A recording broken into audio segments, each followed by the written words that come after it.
시간 다 같이 일어나셔서 오늘 우리에게 주신 말씀을 같이 읽겠습니다. 우리에게 주신 말씀은 마태복음 16장 13절에서 19절까지 말씀입니다. 이 말씀 통해서 살아계신 하나님의 음성을 다 함께 들을 수 있기를 바랍니다.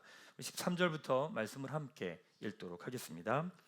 예수께서 빌립보 가이사랴 지방에 이르러 제자들에게 물어 이르시되 사람들이 인자를 누구라 하느냐?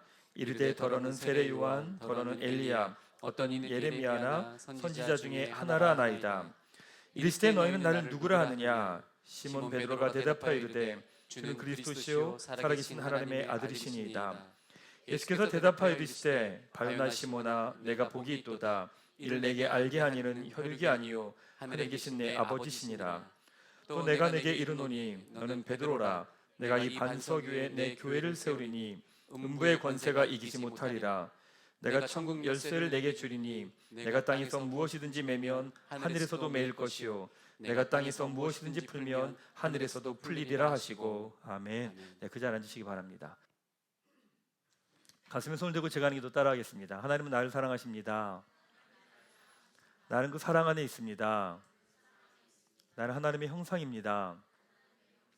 나는 하나님의 꿈입니다. 그렇게 살아갈 것입니다.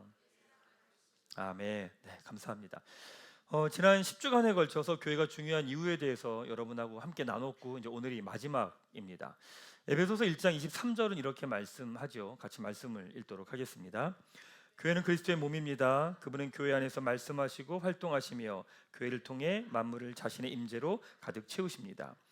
하나님께서 예수님의 교회를 통해 자신의 임재와 능력과 생명을 드러내신다라고 말씀하십니다.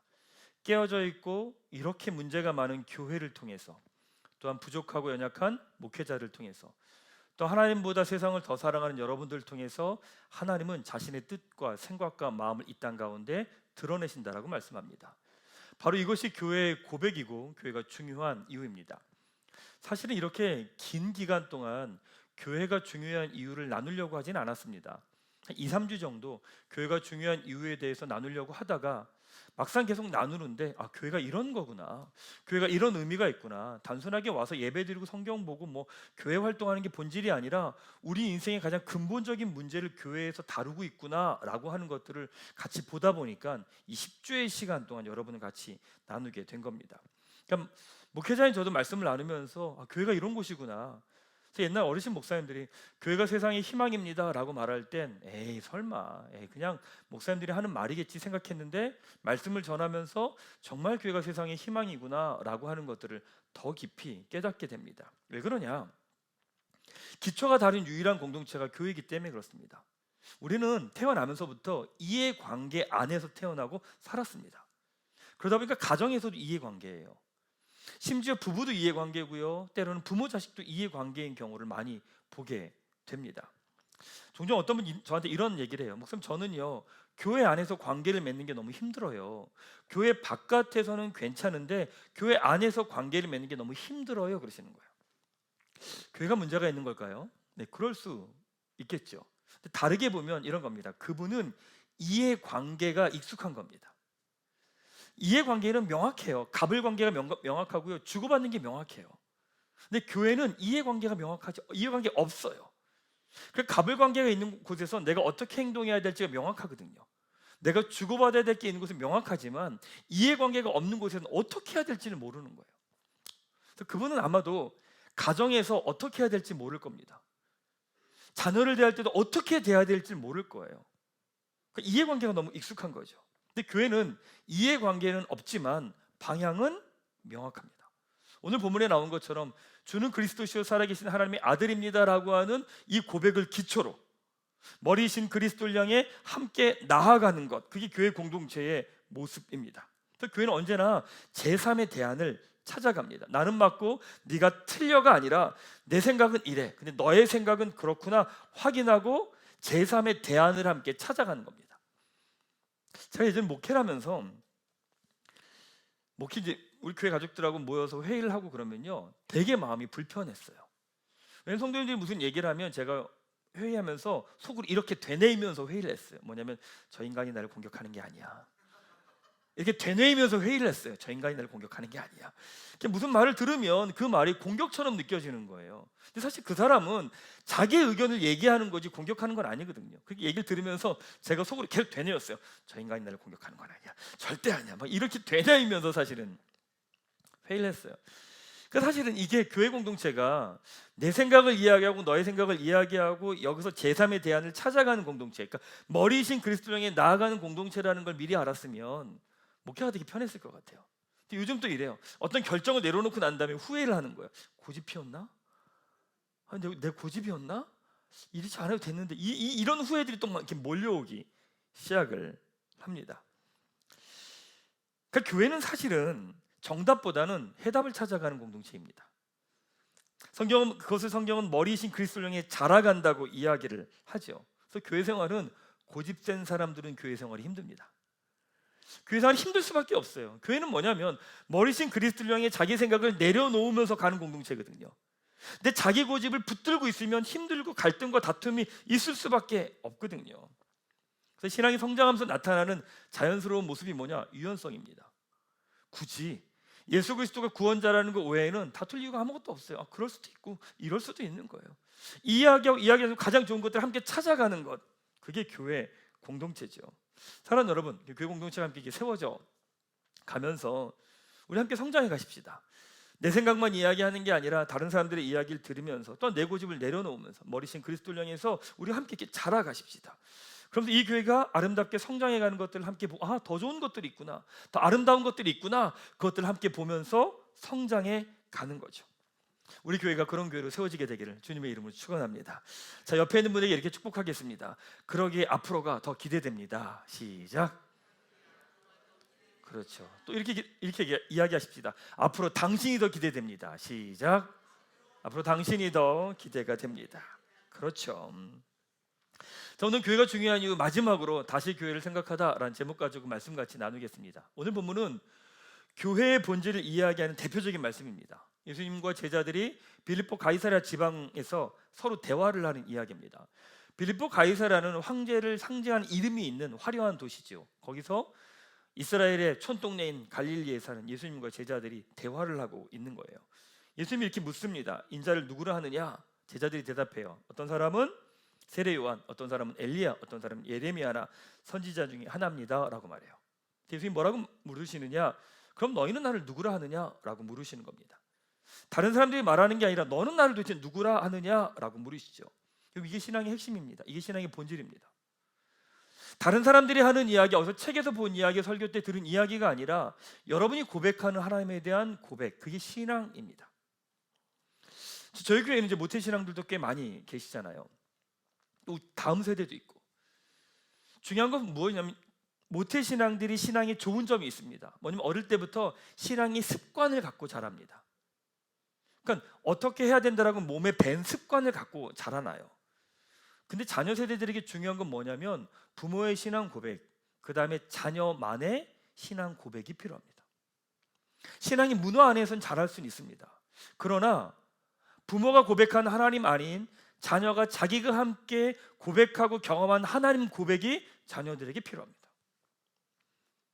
대부분 요즘엔 그래요. 자녀가 어려운 일 겪고 힘든 일이 있으면 부모가 하나님 역할을 대신해요.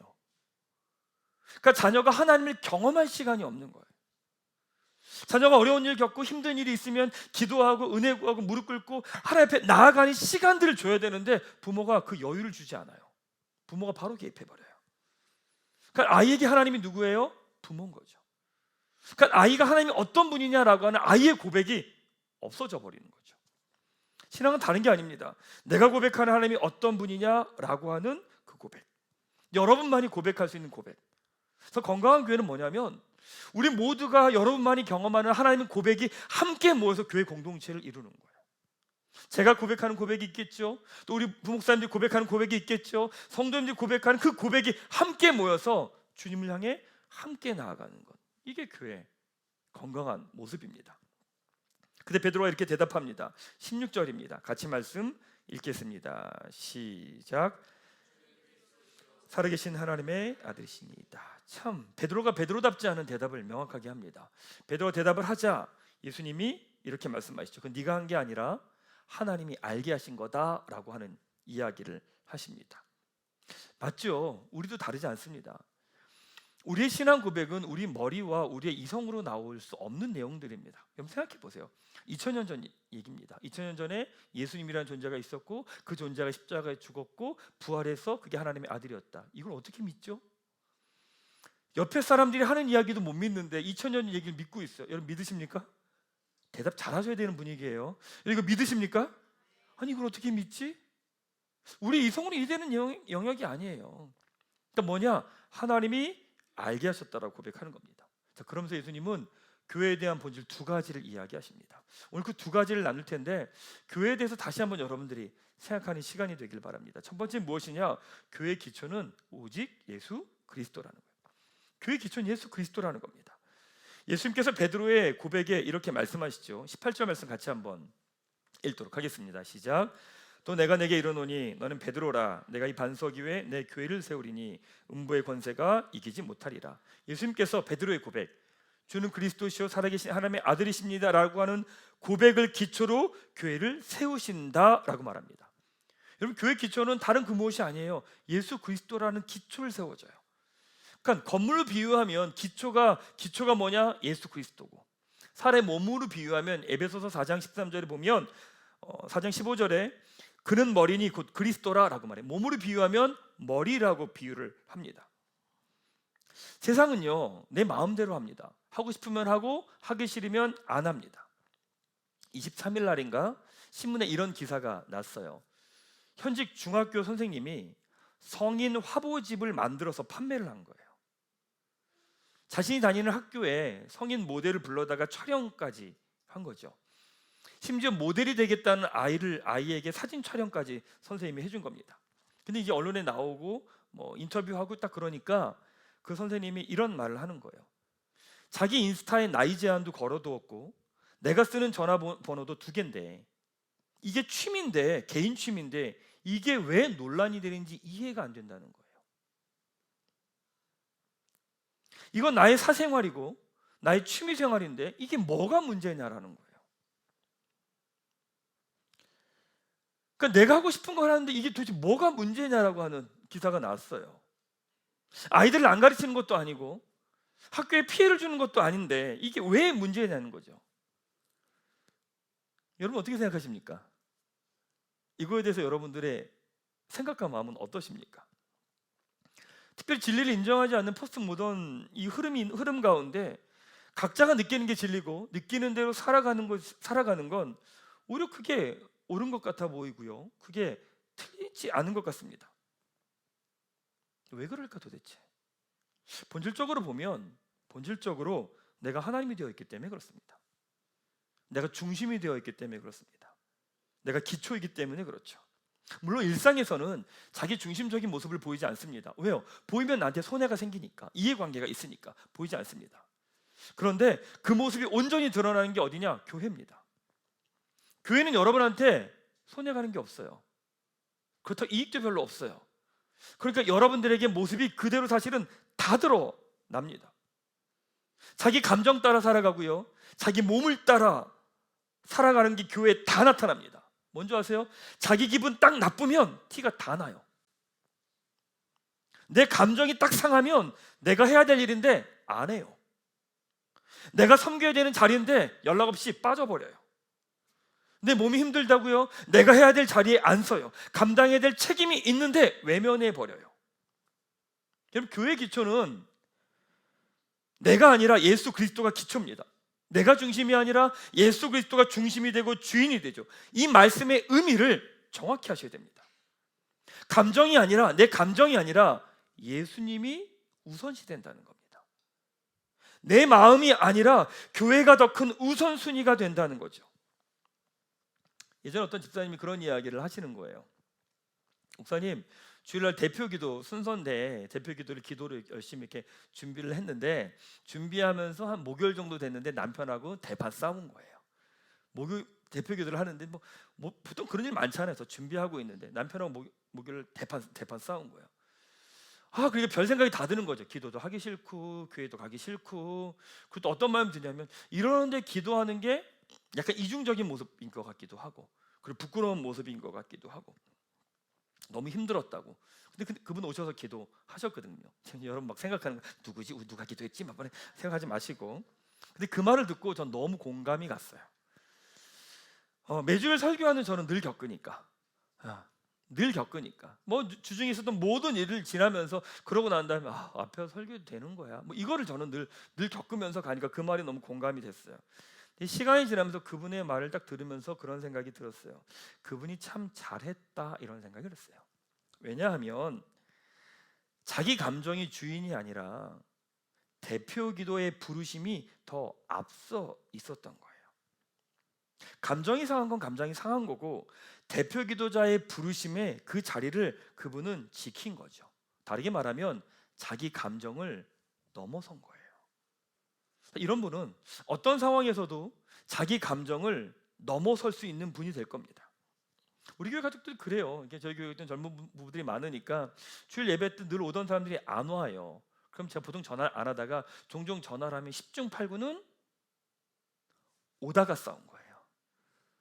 중간에 오다가 싸운 거예요. 싸우다가 막 얘기했다가 에이씨 계속 안 가! 이렇게 돌려가지고 집을 휙 가서 분위기 냉전 상태인 거죠. 주일 아침에 교회 가려고 준비하다 막 싸워요. 그럼 교회 안 가요. 그런데 여러분 교회는 오는 거예요. 교회 봉사하다가 의견이 맞지 않아요. 다툼이 있고 불편함이 있어요. 마음이 상했어요. 그럼 안 한대요. 아니요. 그런데 그 자리에 함께 하는 거예요. 신앙성장의 가장 큰 포인트가 바로 이 지점이더라고요. 사단이 공격하는 지점도 바로 이 지점이더라고요. 목회 쭉 하면서 왜 저 사람에겐 저렇게 열심히 있고 저 마음이 있는데 그 다음 단계로 못 넘어갈까라고 하면 그 포인트는 언제냐면 항상 이 지점이에요. 뭐냐면 감정이 상하면 모든 걸 다 때려놔요. 때려쳐요. 그러니까 그 단계에서 그 다음 단계를 넘어가지를 못하는 거예요. 자기 감정을 넘어가지를 못하는 거죠. 그러니까 열심히 가다가 갑자기 감정이 상하면 모든 걸 다 제로 베이스로 만들어 버리는 거죠.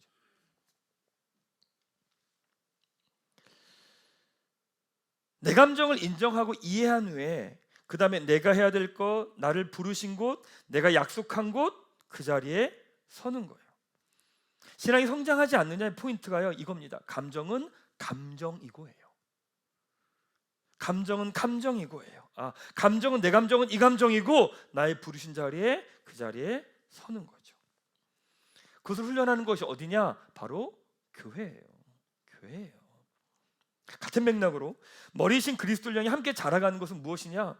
제3의 대안을 함께 찾아가는 거예요. 그러니까 나의 이야기를 해요. 상대의 이야기를 들어요. 그리고 거기서 더 나은 제3의 대안 이야기를 함께 나누며 찾아가는 것. 그 성경은 머리이신 그리스도를 향해 나아간다고 이야기를 합니다. 여러분 구원의 문제, 진리의 문제를 빼고는요 대부분 다 이런 과정을 다 거쳐가요. 우리는 대화를 할 때 언제나 상대방의 누군가의 말을 공격으로 받아들여요. 아까 말씀드렸지만 상대방은 자신의 의견을 이야기한 건데 나와 의견이 다르니까 공격으로 받아들이고 방어하고 변명하고 심지어 공격까지 해요. 그러다 보니까 다른 대안이 나올 수가 없는 거예요. 이게 우리 교회가 내년 한 해 우리 교회 가족들이 치열하게 훈련하고 싸우고 배워야 될 영역이에요. 이제 교회 가족들이 계속 모이기 시작한단 말이에요. 모여서 이야기하고 같이 뭔가를 만들어가는 시간들을 같이 가져가요. 이때 여러분들이 기억해야 될 건 다른 거 아니에요. 같이 이야기를 나누면서 내 생각, 너의 생각, 그 다음에 제3의 생각을 찾아가는 훈련들을 하셔야 돼요. 우리 교회 가족들의 특징이 있더라고요. 우리 교회 가족들은요 상대방의 이야기만 들어요. 내 이야기는 안 해요. 그러니까 어떤 일이 발생하냐면 상대방의 이야기를 딱 듣고 난 다음에 판단을 해버려요. 나랑 틀리네. 끝. 게임 끝. 그리고 더 이상 얘기 진척을 안 나가요. 아니요. 내 이야기를 하세요. 상대방의 이야기를 들으세요. 이건 틀린 게 아니라 내 이야기 당신이 이렇구나. 다른 거니까. 그 다음에 어떻게 해요? 제3의 대안을 찾아가는 거예요. 그걸 교회에서 훈련하는 거예요. 교회에서. 그러니까 집에서도 마찬가지예요. 부부들 싸울 때도 그래요. 내가 맞고 네가 맞고 네가 틀리고 이 싸움을 하면 답이 없어요. 그러니까 가정에서 제3의 답을 찾아간다? 불가능해요. 가정에서는 안 돼요 그게. 근데 그 훈련은 교회에서 하는 거예요. 그래서 같이 진행되면 그렇구나. 그러면 제3의 답을 찾아가는 것들 훈련되면 가정에서 자연스러워요. 같이 이야기 나누다가 내 생각은 이래. 당신 생각 이렇구나. 그럼 어떡하지? 다른 것들을 찾아가는 이 훈련을 교회에서 하는 거죠. 사랑하는 여러분, 여러분 어떠십니까?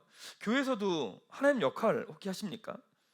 우리 교회에서 함께 교회를 섬기면서 우리가 해야 될 건 내 마음대로 하려고 하는 싸움이 아니라 그리스도가 주인 되게 하는 싸움을 우리 치열하게 싸가야 돼요. 그게 뭐예요? 내가 내 감정이 주인이 되지 않게, 내 생각이 주인이 되지 않게 머리이신 그리스도를 향해 함께 나아가는 걸음을 걸어가는 거예요.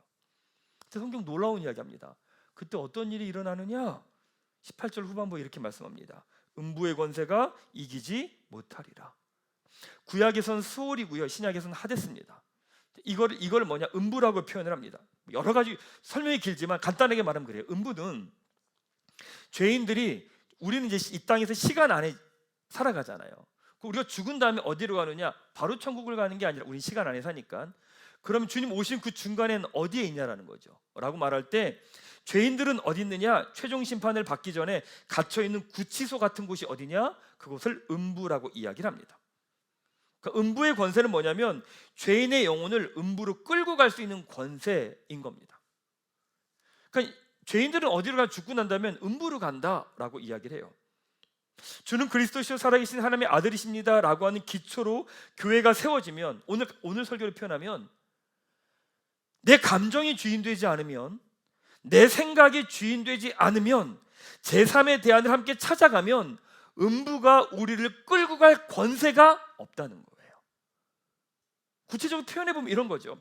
여러분 가정에서 남편이, 아내가 자기의 감정대로 하지 않으면, 나의 생각대로만 하려고 하지 않으면 가정에 지옥이 이루어지는 권세가 없다는 거예요.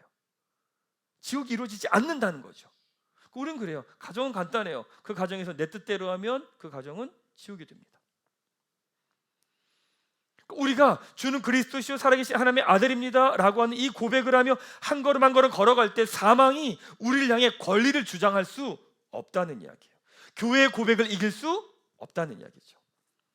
사랑하는 여러분, 주는 그리스도시요 살아계신 하나님의 아들이십니다. 이 고백을 붙들고 나아가는 우리 교회와 여러분 되시기를 축원합니다. 그렇죠. 교회는 첫 번째가 무엇이냐? 교회의 본질은, 교회의 기초는 오직 예수 그리스도라는 겁니다. 자, 두 번째, 교회는 세상을 향한 하나님의 통로라고 이야기하십니다. 19절 말씀 같이 한번 읽어보겠습니다. 19절입니다. 시작. 내가 천국 열쇠를 내게 주리니 내가 땅에서 무엇이든지 매면 하늘에서도 매일 것이요 내가 땅에서 무엇이든지 풀면 하늘에서 풀리리라 하시고, 예수님께서 교회에 천국 열쇠를 주셨다고 하십니다. 천국 열쇠가 뭐냐? 하늘에서 매면, 땅에서 매면 하늘에서 매이고 땅에서 풀면 하늘에서 풀린다라고 이야기하시죠. 우리는 근데 늘 하늘이 먼저라고 생각하잖아요. 하늘이 먼저라고 생각하는데 예수님 뭐라고 말씀하시냐면 교회가 먼저래요. 주는 그리스도시요 살아계신 하나님의 아들입니다라고 한 이 기초로 세워진 교회가 매면 하늘에 매일 거래요. 우리의 기도의 내용은 대부분 뭐냐면 이 교회의 기초가 없는 상황에서 하늘에 뭔가를 풀어달라고 그러고 매게 해달라고 하는 기도예요. 그러니까 우리의 기도가 힘이 없는 거죠. 그러니까 주님이 기초인 기도가 아니라 내가 기초인 기도를 가지고 하다 보니까 우리 기도가 힘이 없는 거예요. 예수님 뭐라고 말씀하시느냐? 주는 그리스도시요 살아계신 하나님의 아들입니다라고 하는 그 기초를 가지고 내가 이 자리에서 매면 하늘에 매일 거예요. 여기서 풀면 하늘에서 풀릴 거래요. 매고 푼다는 게 어떤 의미냐는 거죠. 성경에서 이제 기초를 베이스에 보면 1세기 유대교가요 큰 두 가지 학파가 있다고 이야기합니다. 샴마이 학파와 힐렐 학파가 있다고 이야기해요. 쉽게 말하면 이 샴마이 학파는 뭐냐면 약간 엄격한 사람들이에요. 뭐 이거 하면 안 돼, 하면 안 돼, 하면 안 돼 이렇게 말하는 사람들이고, 힐렐 학파는 이걸 해도 돼, 괜찮아 이렇게 풀어주는 학파예요. 근데 랍비들이 그것들을 규정하면 그게 뭐가 되냐면 법이 됐어요. 랍비들이 이걸 하면 안 돼, 근데 그걸 어기면 죄가 돼요. 네. 근데 그걸 가지고 예수님께서 설명해 주시는 거예요. 그것과 똑같은 권세가 누구에게 있느냐? 교회에게 있다고 이야기하시는 거죠. 그럼 그런 권세를 가진 교회가 해야 될 일이 뭘까? 하나님의 마음을 알아야죠. 그 마음을 알아야 교회가 매고 교회가 푸는 작업을 할 수 있습니다. 그럼 교회가 매고 그러니까 묶고 풀어야 되는 건 뭘까요? 교회가 어떤 것을 묶어야 되고 어떤 걸 풀어야 될까요? 주일 예배 반드시 드려야 됩니다. 11조 반드시 해야 됩니다. 술 담배 하면 안 됩니다. 뭐 이런 이야기일까요? 아니에요. 이거보다 더 근본적인 이야기예요. 눈에 보이는 건 너머를 봐야 돼요. 성경에서 매다는 말, 이게 묶다, 묶다는 말은 헬라어에서 결박하다는 의미로 쓰입니다. 계시록 20장 2절 말씀 같이 한번 읽어보겠습니다. 같이 읽겠습니다. 시작. 용을 잡으니 곧 옛뱀이요 마귀요 사탄이라 잡아서 1000년 동안 결박하여 매다 묶다. 누구를요? 사탄을. 주로 쓰는 말이에요. 자, 그 다음에 풀다라는 말은 어디서 나오느냐? 자유케 하다는 말을 씁니다. 사도행전 2장 24절 말씀 같이 한번 읽겠습니다. 시작. 하나님께서 그를 사망의 고통에서 풀어 살리셨으니 이는 그가 사망에 매여 있을 수 없었습니다. 사망에 붙들려 있는 것을 풀어주는 거예요. 자, 정리해보면 매는 것은 사단의 권세를 묶는 거고요, 풀어주는 건 사단에 붙들려 있는 것을 풀어주는 거예요. 참 놀라운 건 이 모든 건 동시에 같이 다 일어납니다. 땅에서 사단을 묶으면 하늘에서 묶이지요. 그럼 자연스럽게 땅에서 풀립니다. 묶여있는 사람은 풀립니다. 이게 교회의 할 일이라는 거예요. 이게 교회의 존재 이유라는 거죠. 그 교회에게 이러한 권세가 주어졌다는 거예요. 그럼 교회는요, 이걸 위해 존재합니다. 사단을 묶고 묶여있는 이들을 풀어주게 해주는 구체적인 것 중에 하나가 뭐냐? 그게 기도예요. 초반에 우리 기도는 어떻게 되냐면 언제나 우리의 강구로 들어가요. 우리가 원하는 걸 이야기해요. 근데 신앙이 성장하면서 기도가 어떻게 바뀌냐면 선포로 바뀌어요. 뜻이 안에서 이런 것처럼 땅에서도 이루어지이다 라고 하는 선포로 기도가 바뀌어가요. 하나님 이것을 이루어 주십시오 라고 하는 기도에 머무는 것이 아니라 예수의 이름을 명하노니 사단의 권세는 묶일지어다 라고 선포로 가요. 왜? 그 자리 가운데 묶여있는 것들이 보이기 때문에 하나님의 나라의 관점으로 바라볼 때 하나님의 뜻이 이루어지지 않는 그 영역을 향해서 예수의 이름으로 선포하는 것들로 기도가요 성장해가고 바뀌어가요. 기도가 선포로 예수의 이름으로 사단의 세력을 묶고 사단에게 붙들려 있는 것들을 예수의 이름으로 자유케 하는 것들로 진행돼요. 여러분, 근데 교회의 모든 사역의 본질은 뭔지 아십니까? 사실은 교회의 모든 사역의 본질이 다 이거와 여기에서 나옵니다. 교회 사역의 본질은 본질적으로 묶여있는 것들을 풀어내는 작업을 하는 것이고요, 또한 사단의 세력을 묶는 작업을 하는 게 교회 사역의 모든 본질입니다. 자, 교회 가족들에게 뭔가 이렇게 부탁할 때가 있어요. 봉사해달라고 할 때가 있어요. 근데 그건 어떤 일을 하려고 그 사람에게 그 일을 해달라고 하는 건 아니에요. 여러분들 저희 교회 쭉 섬기면서 보셨겠지만 만약에 그 일을 해야 되는데 그 일을 할 사람이 없어요. 그럼 그 일을 안 합니다. 그냥 둡니다. 근데 그 일을 하는 거의 본질은 뭐냐면 그 사람이 그 사람에게 묶여있던 부분들을 풀어내는 작업을 하기 위해서 그 사람에게 요청을 하는 작업이에요. 예전에 어떤 분에게 뭔가를 좀 부탁을 드렸어요. 뭔가를 부탁드리면서 이런 이야기를, 교회 봉사가 있는데 이 봉사를 좀 해주십시오 라고 이야기했어요. 근데 그 봉사를 해달라고 말한 이유는 다른 게 아니에요. 그 사람은 이런 거예요. 말씀드린 것처럼 자기 감정이 힘들면 모든 일을 그냥 때려쳐버리는 거예요. 힘들면 안 해요. 관계가 어려우면 안 해요. 그러니까 어느 정도 뭘 하다가 언제나 그 자리에 머물러 있는 거예요. 그래서 그 사람하고 이야기하면 약간 뭐 이런 데자뷰 느낌인 거죠. 아까 10분 전에 했던 얘기 같은데 그 얘기 또 하고 있는 거고, 1시간 전에 했던 거 똑같은 얘기를 하는 분들이 있어요. 그분들에게 뭔가를 부탁해요. 하자고 해요. 근데 그걸 왜 하자고 하는 거냐면 자기 생각 안에서 움직이는 사람은 자기 혼자 머리를 굴린다고 해서 해결되지 않아요. 이걸 푸는 방법은 제3이 뭔가가 들어가야 돼요. 그럼 교회 봉사의 모든 본질적인 내용이 뭐냐면 여러분, 사실은 여러분이 하기 쉬운 거를 교회가 봉사를 요청하지는 잘 않아요. 요청하진 않아요. 그러니까 밖에서 내가 이게 전문가야, 그렇다고 교회에서 그걸 시키느냐? 꼭 시키진 않아요. 왜냐하면 밖에서 열심히 한 사람이 자기가 하던 그 모습 그대로 교회에 와서 그렇게 봉사하면 반드시 교회에서 갈등이 일어나거든요. 그러니까 저도 그래요. 어떤 분이 밖에서 그 일을 해요. 근데 그 일을 교회에서 동시에 부탁드릴 때는 이분이 정말 십자가를 통과했는지를 확인을 해요. 그렇지 않으면 이분이 아무리 전문가라고 해도 교회에서 그 일을 시키지는 않아요. 시키지 않아요. 다툼이 일어나니까. 근데 교회 봉사를 뭔가를 부탁할 땐 그 봉사가 힘들고 어려울 거예요. 왜 어려운 줄 아세요? 왜 힘든 줄 아세요? 그 사람에게 어느 영역이 묶여있기 때문에 그래요. 묶여 있으니까 이걸 할 수 없고 하면 안 돼, 할 수 없다라고 하는 게 아예 묶여 있는 거예요. 그럼 뭐냐면 이걸 풀어내는 방법은 다른 게 아니에요. 교회 봉사의 모든 본질은 여러분, 그 사람 안에 묶여 있는 것들, 그것들을 끊어내는 작업을 하는 게 교회 봉사의 본질이에요. 그것들을 통해 그 사람이 성장해 가는 거거든요. 이게 참 놀라운 겁니다. 교육 공동체도 마찬가지예요. 교육 공동체는 그냥 학교를 한다고 생각하죠? 아니에요. 다음 세대들에게 활동하는 사단의 세력을 묶는 거예요. 그게 동시에 사단의 활동이 묶여있는 아이들을 자유케 해주는 게 뭐냐면 그게 교회 사역의 본질이에요, 여러분. 그래서 참 놀라운 건 뭐냐면 하나님의 뜻대로 이루어지지 않는다는 걸 볼 수 있는 눈이에요. 가정이 불화가 있어요. 관계가 계속 다툼이 있어요. 그럼 싸움의 대상은 눈에 보이는 사람이 아니에요. 대신 어떤 집사님이 한참 그 영적 전쟁에 대한 공부를 같이 한 다음에 남편하고 막 싸우고 있는 거야. 말다툼을 한 거야.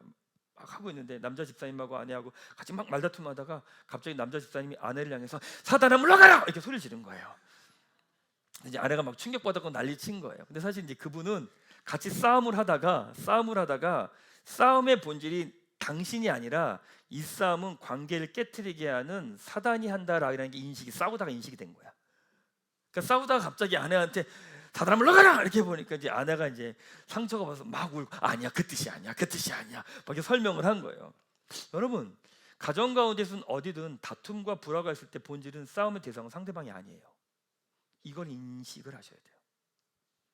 그 관계를 깨트리고 불화를 만들고 관계 가운데서 틈을 만들어내는 영적인 존재가 그 관계를 깨트리고 있다는 걸 인식하셔야 돼요. 그때 그 가정 가운데 해야 될 선포가 뭐예요?